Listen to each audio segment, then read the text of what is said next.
All right, hi everybody. So welcome back to the channel. I am very excited to bring you all this month's interview. If you've been keeping up with the movement, then you know I actually tried to do this interview a couple times. Right. But this lovely man lives in San Antonio, so we were doing Zoom calls and it never recorded audio. And we tried this like, what, 3-4 times? Something like that. Something like that. And it wasn't recording audio, so I took this opportunity to come and visit my favorite man in the whole world. So, Hi, everybody. so everybody welcome. This is my dad, George Bustos. Hello, how are you? See, and I couldn't hug you through the Zoom call. True, so absolutely. I'm glad I got to hug you now. So, so excited for this interview. I already know all his answers. I knew them before we did the interview anyway, but I'm happy that y'all get to see everything about literally my favorite person in the world. So, I told you your name. How old are you? I'm 57 years old. Years young. Right. Years young. Years young. I'm like, he's in better shape than me, man. All right. So, could you just tell people a little bit about like your history, maybe your childhood, where you from, where you live now? Sure. My name is George Bustos. I'm 57 years old, born in 1963. I'm from San Antonio. One of the first ones in my family, or the only in my family to born in the United States. So my parents came, they're immigrants from Mexico. So had a pretty cool child life. I mean, mostly it was all sports. Loved sports as growing up. Played baseball, football, basketball, track. You named it. I named it high school, middle school, some in college, and fell in love with racquetball, and that's what I'm doing currently right now. And now I'm basically a coach. So. Yes, one of the best, most sought after coaches. He's very humble, but everybody's like, George Bustos. He has made quite a name for himself in the racquetball world, especially in San Antonio. But thank you. You have. Let's see. So, what about like your work history and experience? So yeah, I've had some interesting career choices in my life. I did manage to graduate from college, although it did take me 6 years. Hey, you got further than me. So I have a bachelor's in business and with concentration in marketing. So I did marketing and sales for quite a while, for about 14-15 years. And then basically turned around and decided to go into the technical world and technology. And went from basically answering the phones to like a network security engineer. So done that for about 15 years, and so it's been quite a wild ride. I mean, it's an interesting, things that just kind of happened through my life and kind of just led me to here. So it's it was a fun journey so far. So definitely. And for those of you wondering out there, you can still be a jock and a nerd at the same time. He does it quite well. And I've talked about this in the past before, is my dad knows a lot about web designing, and so he helped me with all the questions that I had whenever I started Dream Awake, and honestly, you're like responsible for me even being able to do this, so I'm really thankful. And just to give her credit too, I only gave her the basics, and now she probably knows more than I do. But I appreciate that, but we learn together these new things. Yes, oh my gosh. It was a lot of fun, for sure. Definitely. All right, let's see. So, what are your like hobbies? What do you like to do? Well, I mean, I definitely still play racquetball. Even at my age, I play about 3-4 times a week, and then the rest of about 25-30 hours I'm probably coaching, in that regard. So I like to also play the piano just to relax. It's something I would like as I get older in this phase of my life to see if I can take it to another level. So I've got a long ways to go, but it's definitely a start. Yeah. So. Keeps you going. It keeps me going. I feel like you taught me when I was little, and I still know how to play Heart and Soul on the piano because you taught me when I was young. He's really, really good for sure. Let's see. So, what are your likes and what are your dislikes? Anything that comes to mind? So definitely, my likes is any sport. I mean, I love watching. I love watching the players, and sometimes, like for instance, in a basketball game, I'm not even watching the ball. I'm actually watching other players, like defense, and I love the whole thing, how it just transpires. And as far as dislikes, I mean, I had a hard time, even Yeah. coming up with any dislikes, and I can't still think of one. I think it's super interesting that you say that, and I knew you were going to answer like that because he's like one of the most positive humans I've ever met in my life. But even when I was just in LA doing my last interview, that's with Courtney, you remember her? Yes, We've known each other absolutely. for a long time, Yes. but she's the same way. And Mom even was like, I don't really know about dislikes, and I have this inkling that like everybody I'm going to interview is going to have trouble being like, what do I really not like? And I feel like that's an important point, is like, don't dwell on the negative. And I think dreamers don't really dwell on negatives as much. I think that's very important. That's good, definitely. I mean, I always feel that life happens for you, not to you. So it's kind of one of those things that I always take whatever comes my way and then just move on from there, So. Definitely. We always say, if shit hits the fan, character building exercise. Absolutely, yes. Definitely. All right, awesome. Okay, so talking about character building exercises, what would you say is your most embarrassing moment? Oh, well, definitely. I was at the U.S. Open. We play a racquetball every year, and, I play in my age group. And I think it was a very pivotal match. I mean, it could have been semifinals and something like that. So we had warmed up, and, I had sweats and, ready to get into the match, and so I decided to go ahead and take off my pants, thinking I have shorts under. So I just took it off, and there was quite a crowd, and everybody's went, whoa, and I'm just like, oh my God, I did not do that.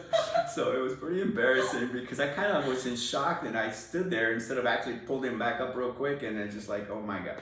It was pretty So it was pretty embarrassing. Just let it go for a second. Let it go for a second. It's so funny because you and Mom's embarrassing moments are almost exactly the same. She said the same thing whenever her skirt got ripped off on the stairs, that she was just kind of like standing there for a second and then like wrapped it up and like went to go.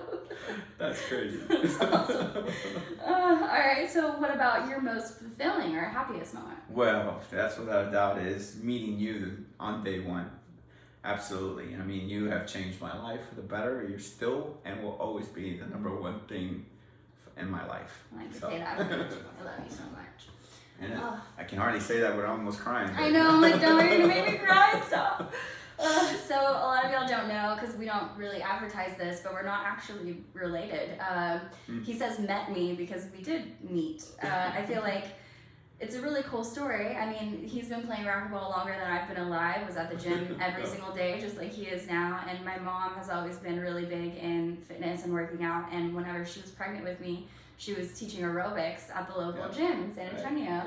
And if y'all saw the interview with my mom, she looks good to this day. And back then, you can imagine what she looked like. She was this hot blonde, and he's always been Mr. Charisma. And so he would talk to her, and finally he was like, why don't you ever come out with us? And she was like, George, I'm pregnant. And he was like, oh, okay. Well, how about Chinese food then? Yeah. We went to Chinese food, so and we were there for about 3 or 4 hours, and we became great friends. Yeah. And so, and next thing you know, I'm at Lamont's class. Which is so awesome. And we're still friends, and so Yeah. all of a sudden, next thing you know, I'm there at birth, and then next thing you know, we're dating. So That's right. and just kind of what happened that way. It's just, you never know what life's gonna hit you. Yeah, So I it's totally really cool. agree. I still stand by the fact that I think your soul knew that I was inside of Mom and was like, hey, my daughter's over there. That's Like, right. I have to go say hi. I tell you what, the most gracious thing and the most shocking thing for me was her first word was papi, and right there she just had me big time. So after that it was downhill all the way. Downhill all the way. You've heard me. I say this all the time, that God messed up and put my soulmate in my dad. So at least I have you forever. Absolutely. And we don't have to worry about the politics of a romantic relationship. Oh man, we're both bad about that. Yeah, well, there you go. Oh, that makes me so happy. All right, so this is a cool story, and I'm really excited to get into this. So I ask everybody, what is your all-time, would you say, epic failure, and what's the silver lining behind that? Yeah, so I've had a few of them, and they've always led to something really, really cool. And I think the first time is I was working for a Microsoft training school called Computers Made Simple, and what drew me into that was the owner. The owner came from a very low income high school and ended up going to Harvard, and then he came back to the same community to give back to the community. And I thought, man, this guy could be CEO, it could be, for a big corporation, but he decided he wanted to do something for the community, and I thought that was awesome, and it inspired me. And when he was interviewing me, I think he said, what do you think about the interview? And I said, God, you got me so inspired. I would almost do it for free. And that's when he said, you're hired. Like, perfect. And I met the really coolest people, these teachers that taught Word, Excel, and this is when everything was just starting to get started in computers. And these teachers came from all walks of life, and it was every day the stories that they told was so inspiring, and they were so intelligent, but yet so humbling. And they're the kind of people that could do anything for anyone, but they decided to give back to the community as well. And the owner did this for 15 years solidly. I think he was in his late 70s at the time when he was towards the end. The last 5 years was going downhill because, he had a good partnership with Texas Workforce Commissions for people who lost their jobs and didn't have any skills. And so they would actually fund, the courses, and it was great. That's where I learned first to update the website, and just because of the teachers would sit down and show you how to do step by step. And so I was really fascinated by the whole thing. Took some technical courses, and it was really neat because he also said that since you work here, you might as well go ahead and sit on the courses and learn something. So awesome. It was really inspiring. And I remember one of the teachers was incredible stories that he told, that he was supposed to go to Europe for 2 or 3 months, and he ended up going for 6 or 7 years. And he had these unbelievable stories that to a point where he had great adventures, and to a point where he almost died because he got sick and didn't know that he was going to make it. But then, what an education that he ended up getting. And then he comes back, and then he wants to give back to the community. And so like I said, these people were just incredible. They could have been anything they wanted to, but they decided to choose this road. And I thought, this is kind of where it's leading me. And so towards the end, I remember when we were struggling, the owner couldn't pay us 100% of our checks. And, he was very transparent about the whole thing. Things were not going so well. And of course, the teachers, had to leave and get other jobs. And I kind of stuck around to the very, very last day, just because I just felt like I just wanted to be, to go down with the ship, You said you worked for free. So. I pretty much was back then. But like I said, I was still inspired by, his motivation. And, it was kind of a bum, I think the first week when I didn't have a job, and I remember getting a voicemail. Somebody said they were looking for racquetball lessons, and so I was kind of bummed that whole week. And so I said, well, I better start making money because I got to figure out what I'm going to do next. Yeah. And sure enough, I meet this gentleman, another one who's in probably 60s and late 60s, and he's got these 2 knee pads on his knees, and he's got a racket, and he's ready to take the lesson. And so I realized that he has some limitations in his mobility, of course, and so he just wanted to beat his friends. That's all he wanted to do. Yeah. And so of course, after a few weeks of lessons, he came back so happy. He said, man, it was awesome. This worked out so well and everything. And so then, as within a couple of months, we got to know each other, and he asked me what my situation was, and I told him, I just lost my job, and I'm trying to probably get into computers, things like that. And so he asked me if I ever thought about opening up a pro shop. And I'm like, oh man, I would love to. If I had a magic wand, I would do it. In right? a perfect world, right? So he said, how about if I decide to fund it, be one of your investors, and you can run it. And I thought he was kidding. And he goes, why don't you make me a business plan? And I said, all right. Well, I knew nothing about making a business plan, but I learned it in a weekend. Yeah. And, and of course I thought after costs and calling the wholesalers and everything, I said, well, it's not going to make that much money because the margins were really small, and we couldn't buy too much stuff. So I put it together and had a cost that I said, as soon as he sees that number, he's definitely going to say, no way. Because it was the starting cost was, pretty significant. And so I walked in on Monday, and he goes, you get that business plan? I go, I did, but it's not good news. He goes, well, let's do the lesson first, and then you can tell me the bad news later. And so we did the lesson, we had a good lesson, and then afterwards he goes, all right, give me the bad news. And I gave him the number, and I just kind of said, he goes, that's it? That's all it's gonna cost? And I go, that's a lot of money. He goes, I can do that, I can write you a check right now, let's go to the bank, let's start an LLC, and then you're, I think he said, you're 49% owner and I'll be 51%. I thought that was very gracious. That's so great. I was willing to take 20. That's awesome. Yeah, it was amazing. And so, that the next 2 weeks, we had money in the bank, and so of course buying inventory and then finding a new place. And then of course the square footage was getting worse, really bad. I mean, it was so expensive, and then I was going to cut into my profits more, Right. and this wasn't looking good. And so at the gym that I went every day, to practice and trained, I was telling this story to the general manager, and he goes, George, why don't you bring the pro shop here? And he goes, you can use this 10 by 15 square footage right here. And I'm like, you're kidding. He goes, no, man. I mean, this would be perfect. You'd be right here all day. I'm like, sweet. So one thing, there was a bridge, and then you had to cross it, and then all of a sudden, next thing we had a pro shop, and I got to play, racquetball in my early 40s, in the morning, the lunch crew, the afternoon crew, the night crew. It was great. And of course, right it was awesome. I mean, it was like, and of course I had to man the shop, and in those times that they were slow, I mean, I was still learning computers, I was learning websites and things like that, and graphics. And so it was great for like 3 years. And then all of a sudden, here again, the news that the gym was going to close. And so we were pretty bummed out about that. I remember that. And so we had I think 3 months left, and one of the customers was looking at some of the things that I was doing in web design. I was doing some animation with Macromedia, and he goes, where did you learn how to do all that stuff? And I said, man, I don't know, I just blogs, you name it, I just kind of trial by error. Yeah. And so he goes, you ever thought about getting into computers? And I go, man, I heard that you need to have so much experience, and I don't have no experience.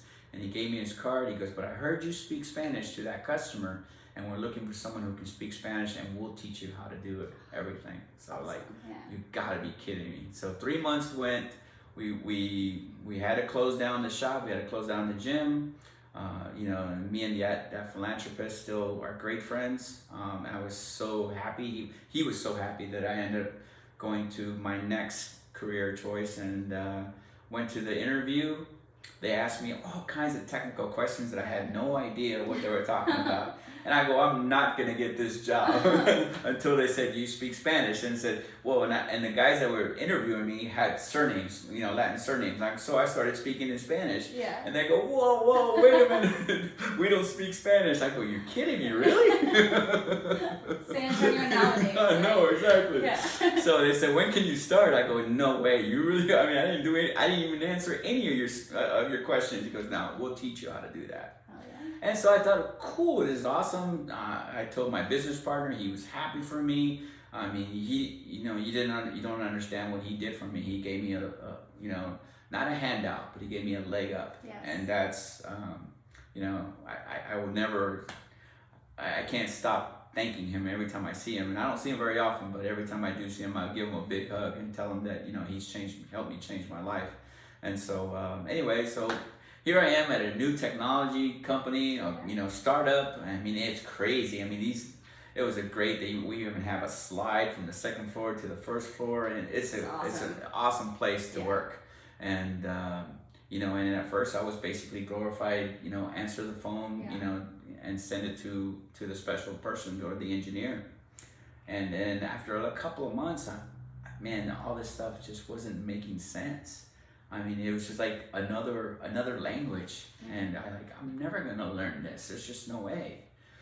And then in December, it's when our slowest times were, and so one of the top engineers sat down with me. He says, "Okay, let's see what you know." And of course, I didn't know much after a couple of months or 3 months, and he just said,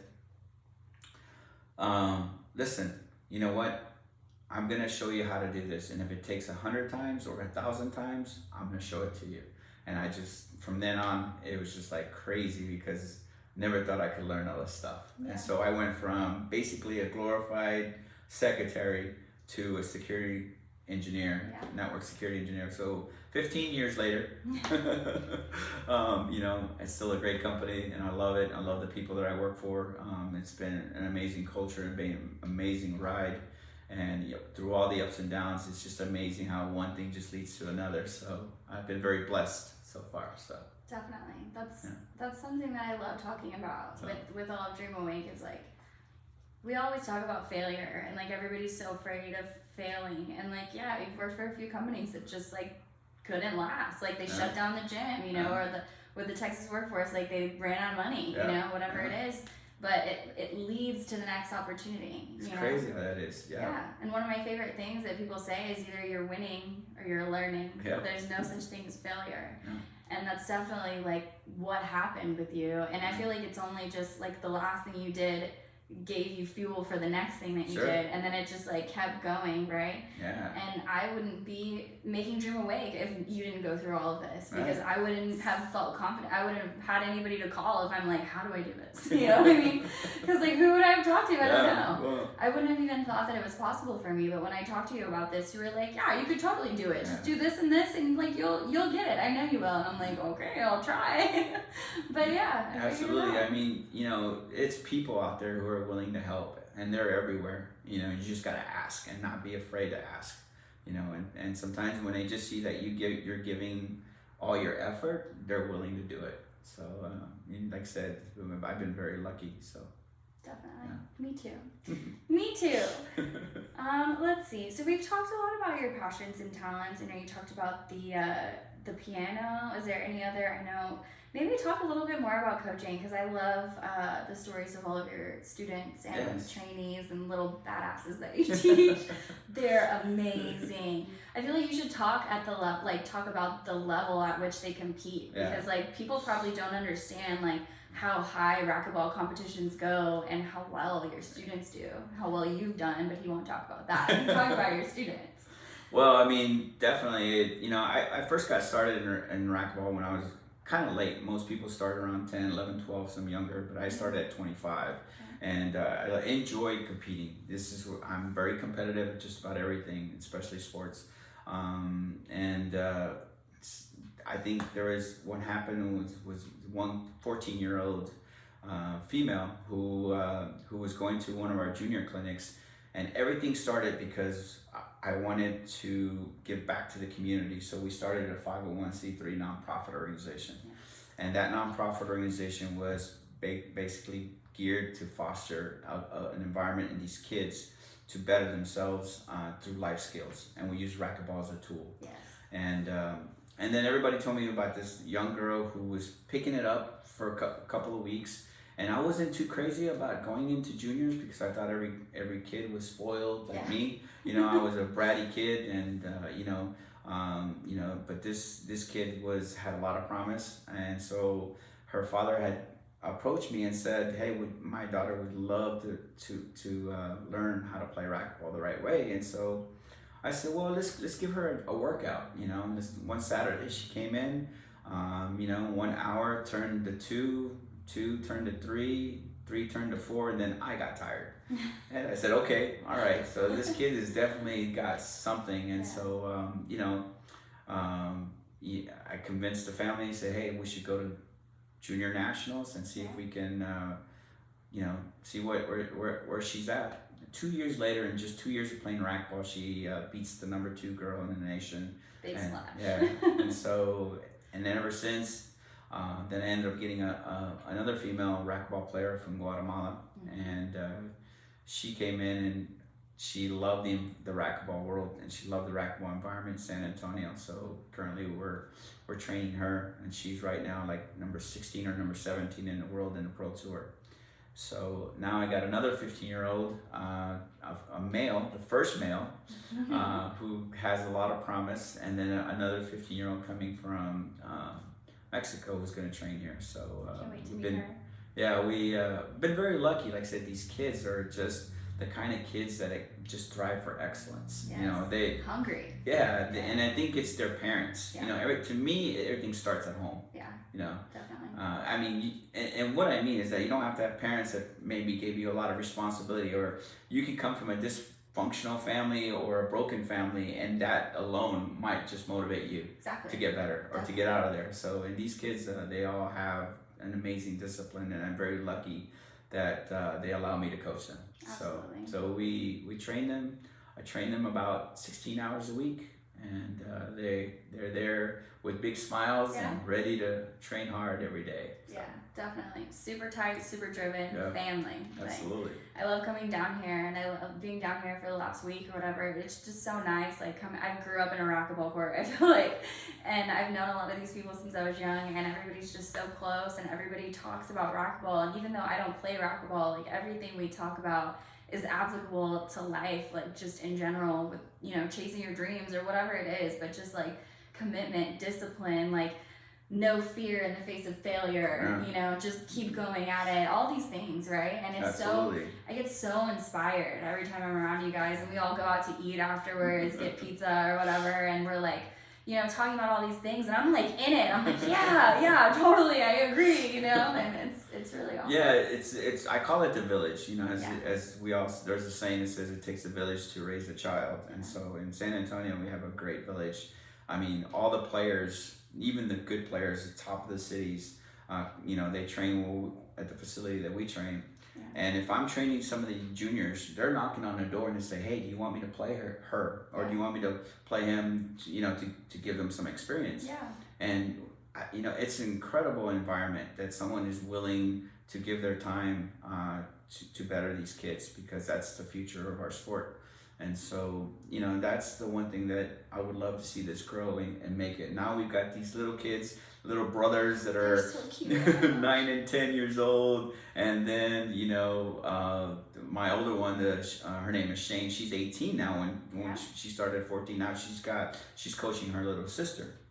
And so now it's really amazing. It's just an incredible, other people are getting involved. The older players too as well. You know, they train hard, and they also give back to the community. So it's a whole family. You're right. It's really just a whole.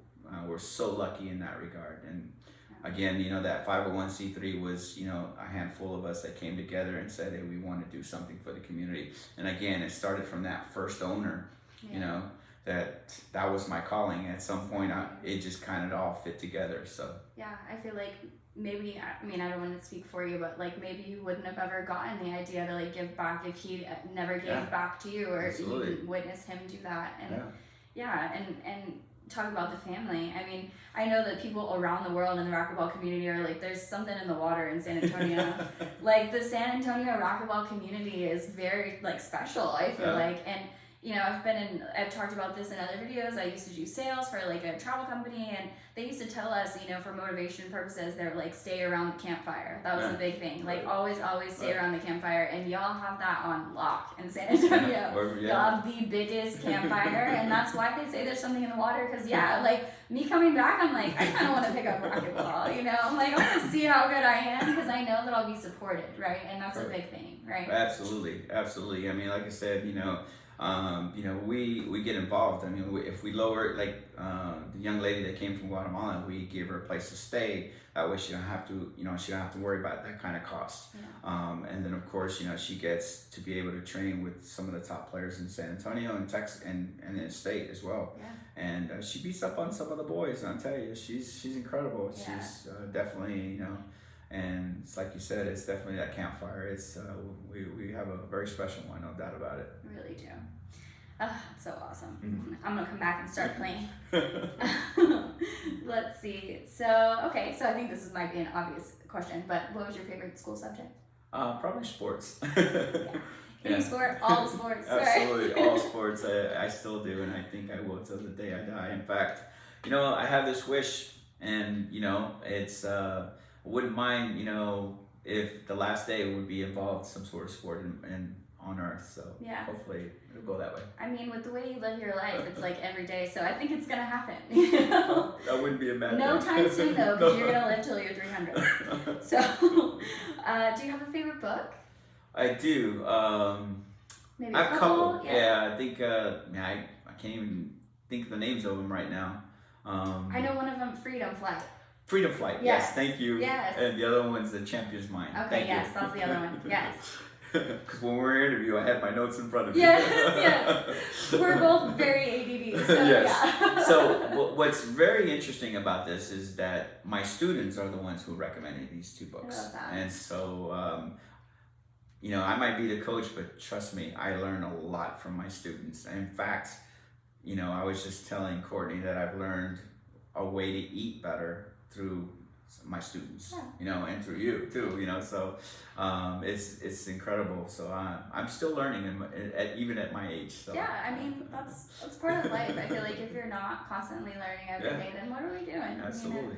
And this is something you've always taught me, something that we always talk about, that we've been talking about since I was little, is there's about 7 billion people in this world, and he told me this. I feel like it's our job, to learn and talk to as many as we can, because everybody has a different story, everyone has a different perspective, and we all know something that somebody else doesn't, and I feel like it's our job to tell people how we feel or what we believe or what we think and things that we know, so that other people can learn, right? We're all here to teach each other. No, I mean, everybody has a mastery in something, and through active listening and learning with the intent to learn instead of to reply. Yes. I think that's the key. Definitely. I'm so happy you said that. Yes, definitely. Do you have a favorite movie? Oh, I got a couple. Let's see. I would say Love Actually is my top one, and then Remember the Titans. Yes. For sure. And I'm sure you've seen it many, many times with me. I'm like, those both are in my top 10 because of you. Yes. I can quote both of those movies beginning to end for sure. Yes. What is your favorite color? Navy blue. Navy blue. Yes. Even though I wear black, but navy blue. Navy blue. I wear a lot of black, but y'all know I'm obsessed with blue. It's because I'm always wearing blue. Do you have a favorite kind of music? I like just about everything. Yeah, everything. I mean, there was a point when I was younger I didn't like country, but now I kind of do. Yeah. So I like everything. Yeah. I do listen a lot to international music, but still I like everything. Definitely. I know you and I both love anybody that can sing with soul. Absolutely. Yeah.